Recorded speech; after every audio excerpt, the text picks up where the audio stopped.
चाहता है कि हमें भी मुक्ति मिल जाए। ऐसा नहीं है कि देवताओं को भी तृष्णा ना हो। अभी आगे कथा सुनने को मिलेगी। इंद्र ने भी ऐसे ऐसे काम किए कि कई जगह हारी माननी पड़ी।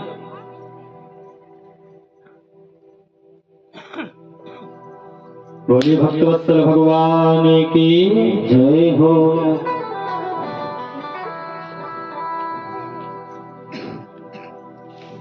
बोलो भक्तवत्सल भगवान की जय हो।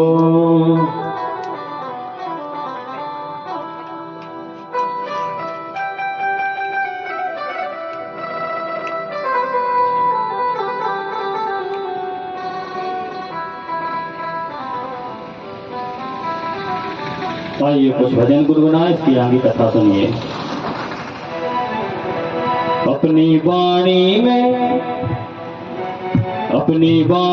में अमृत घोल, अपनी वाणी में अमृत घोल, रसना राधे राधे बोल, रसना राधे राधे बोल, रसना राधे राधे बोल, रसना राधे राधे बोल।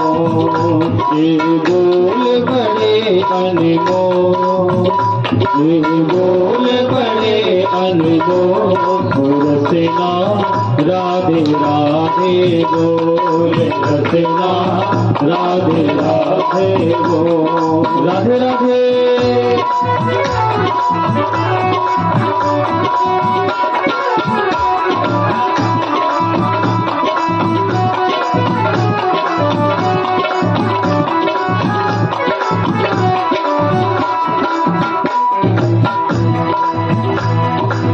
राधा जी बरसाने वाली, राधा जी शुभाने दुलारी, राधा जी बरसाने वाली, राधा जी शुभाने दुलारी, राधा जी बरसाने वाली, राधा जी शुभाने दुलारी, राधा जी बरसाने वाली, राधा जी व्रत भाग दुलारी।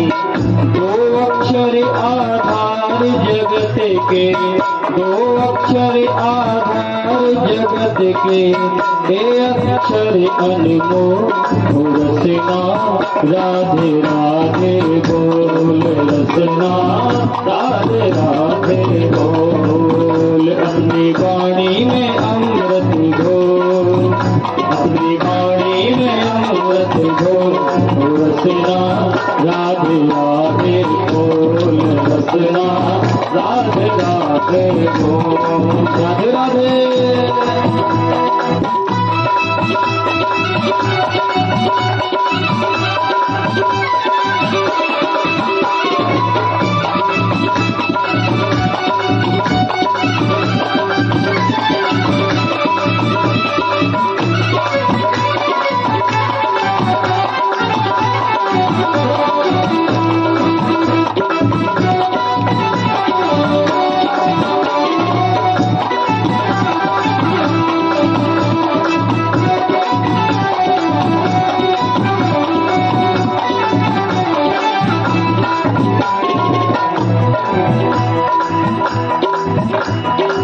राधा जी महारास रचावे, राधा जी नंदलाल नचावे, राधा जी महारास रचावे, राधा जी नंदलाल नचावे। ओ राधा जी महारास रचावे, राधा जी नंदलाल नचावे, राधा जी नंदलाल नचावे, राधा जी महारास रचावे, राधा जी महाराज रचावे।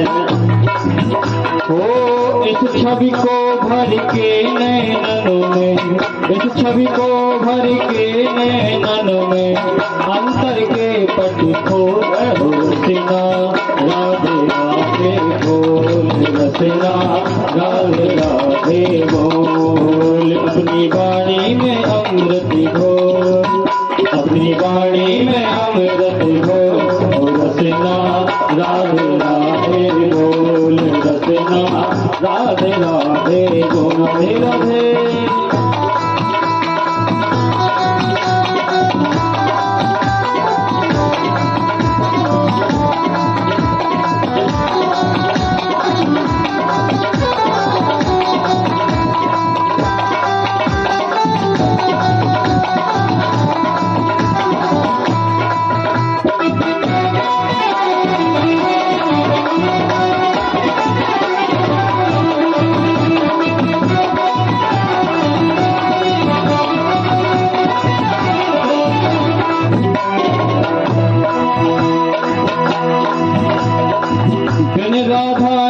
सजे बिहारी बिन राधा नहीं मिले बनवारी, बिन राधा नहीं सजे बिहारी बिन राधा नहीं मिले बनवारी, ओ बिन राधा नहीं सजे बिहारी बिन राधा नहीं मिले बनवारी, ओ बिन राधा नहीं सजे बिहारी बिन राधा नहीं मिले बनवारी।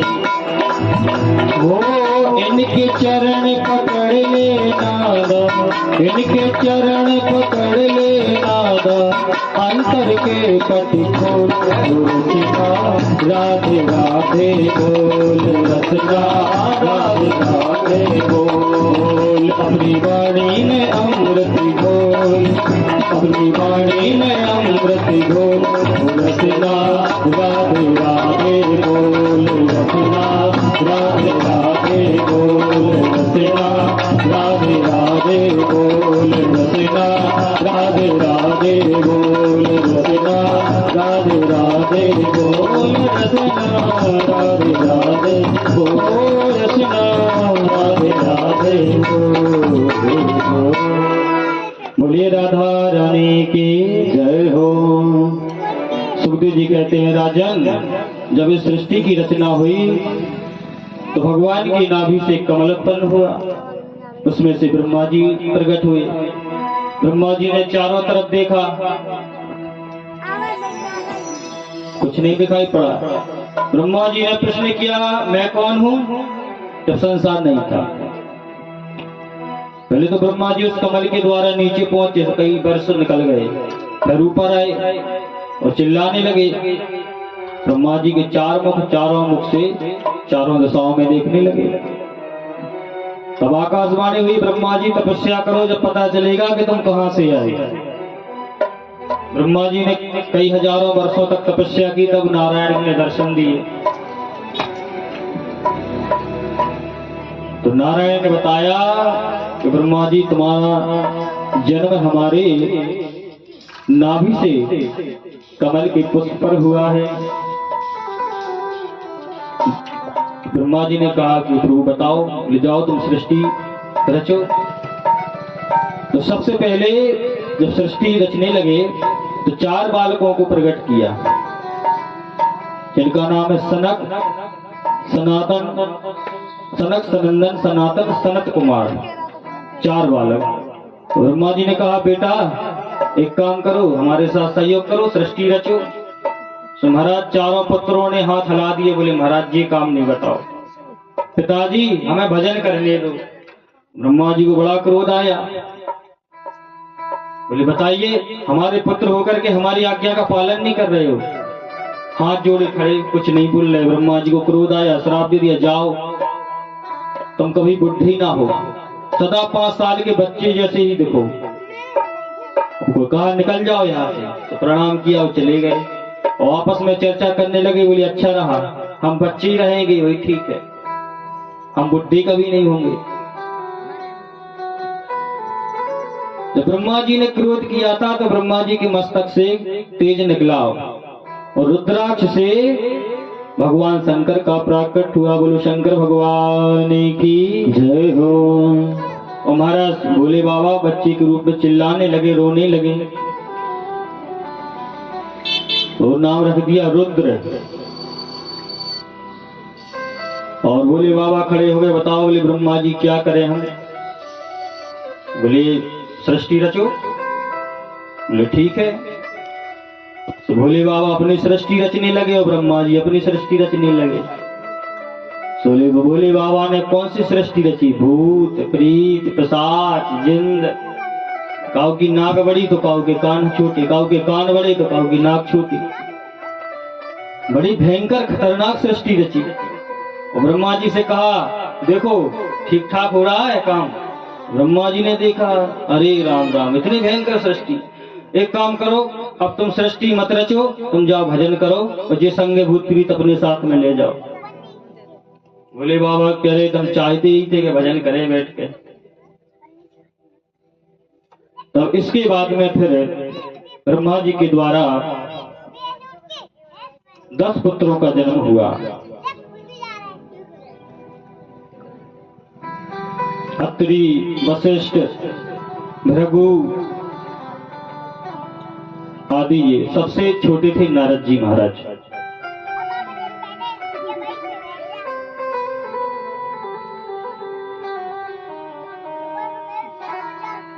इनसे कहा कि आप सृष्टि रचो। इन्होंने अपने पिता की आज्ञा मान ली। फिर इसके बाद ब्रह्मा जी ने ध्यान किया तो दाहिने भाग से एक मनुष्य और वाम भाग से एक स्त्री।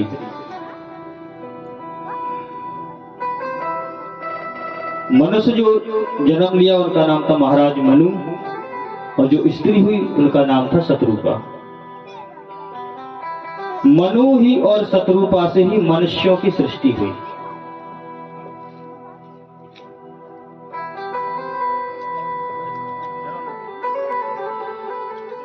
तब तक ब्रह्मा जी के पुत्र जो कश्यप थे ना, उन्होंने अलग सृष्टि रच दी। और जैसे मनु और शत्रुपा और ब्रह्मा जी सृष्टि रचना चाहते थे तो तब तक हिरण्याक्ष पृथ्वी को उठा करके ले गया। तो ब्रह्मा जी घबराने। तो राजा परीक्षित ने कहा कि प्रभु इस कथा को विस्तार से सुनाने की कृपा करें।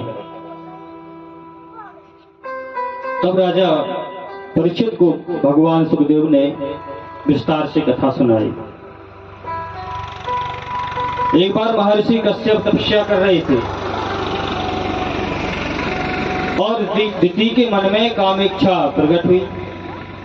तो उन्होंने समझाते हुए कहा कि देवी देखो शाम का समय है और भगवान शिव के अनुचर घूमते रहते हैं और सायंकाल वेला में भोजन, मैथुन, विद्या अध्ययन और आहार, इन 4 चीजों को नहीं करना चाहिए। शाम के टाइम भोजन नहीं, और मैथुन और विद्या अध्ययन ये सायंकाल बेला के समय नहीं करना चाहिए।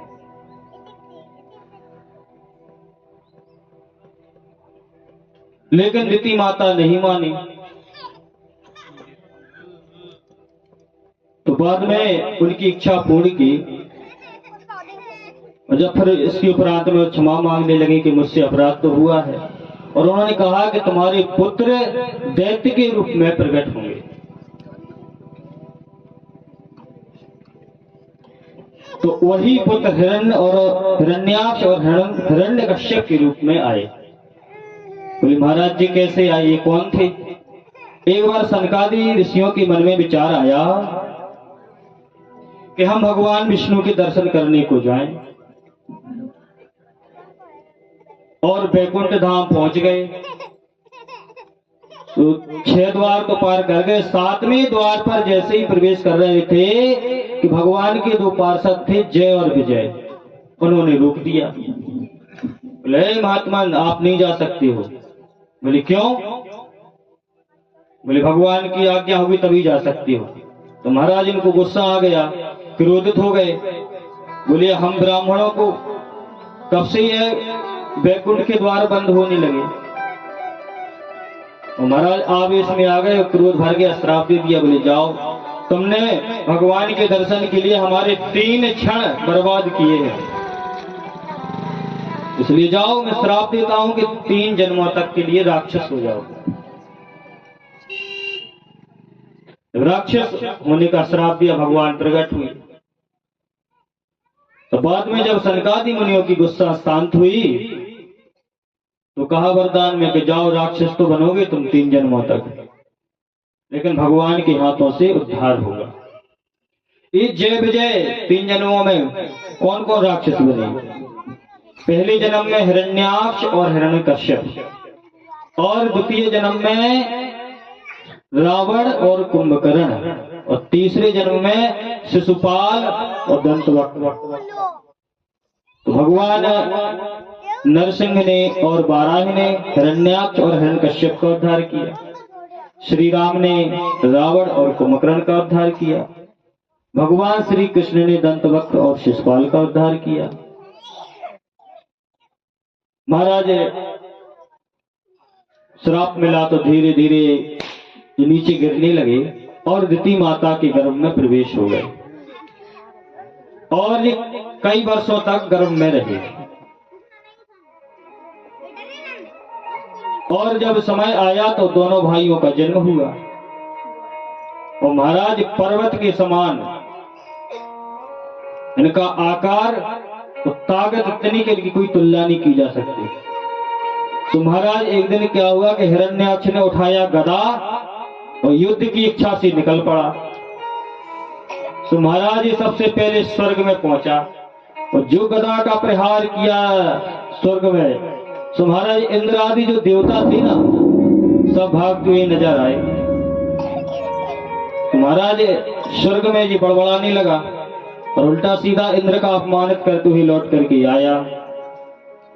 तो महाराज जी जाकर के समुद्र में घुस गया, और कई वर्षों तक इस समुद्र में घूमता रहा,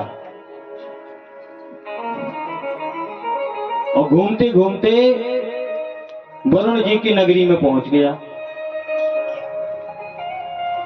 और अपने बाजुओं को ठोकते हुए बोला, हे वरुण देवता, आप बहुत ताकतवर हो, आ जाओ, 2-2 हाथ हो जाए। तो वरुण देवता ने समझाते हुए कहा, अरे हिरण्याक्ष, मैं वृद्ध हो गया हूं और तुम जवान हो, तो बताइए भला मैं कैसे जीत सकता हूं आपसे? हाँ, लेकिन मैं एक उपाय बता देता हूं। यदि आपको नारद मुनि मिल जाए तो वो जरूर आपको ऐसी जगह भेज देंगे कि आपको तृप्त कर देंगे। तो महाराज नारद जी महाराज का पता लगाते लगाते घूमने लगा, तो एक दिन नारद जी मिल गए। बोले, क्यों नारद जी को जानते हो? तो नारद जी स्वयं सामने खड़े। बोले, क्यों, क्या काम है तुम्हें नारद से? बोले, मुझे काम ये है कि नारद जी हर व्यक्ति के बारे में जानते हैं, इसलिए आप बताइए नारद हो क्या? बोले, हाँ। तो बताओ कोई ऐसा है कि जो हमें तृप्त कर सके? हम लड़ना चाहते हैं, कोई लड़ने वाला नहीं मिल रहा है मुझसे।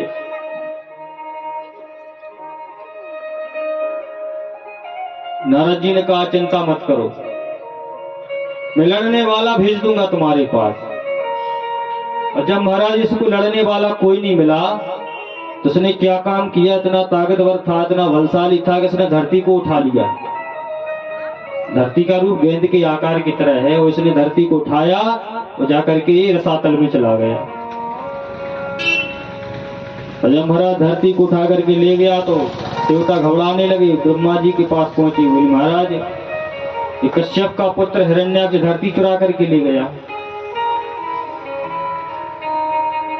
तो भगवान से प्रार्थना की ब्रह्मा जी ने, तो ब्रह्मा जी की नासिका से वाराह भगवान का प्रादुर्भाव हुआ। बोलो वाराह भगवान की।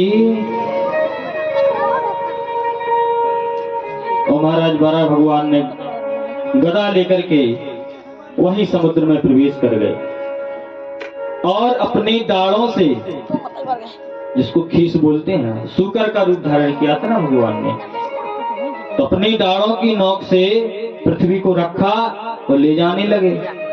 तो महाराज जी वहीं घूम रहा था, उसने देखा, हे बोले सूकर, मेरे बिना अनुमति के तू कहां ले जा रहा है पृथ्वी को? लेकिन भगवान कुछ नहीं बोले। भगवान आगे आगे, पीछे पीछे, और ये पीछे पीछे गाली देता चला आ रहा है। और जैसे ही भगवान ने पृथ्वी को अपने जगह स्थापित किया, तब फिर मुड़ के बोले कि हाँ बताइए, क्या चाहते हैं आप? बोले युद्ध। तो बोले आ जाओ। तो हिरण्याक्ष और 12 भगवान का भयंकर युद्ध हुआ और उसको खेल खेल में भगवान ने मार दिया। बोलिए भक्तवत्सल भगवान की जय हो।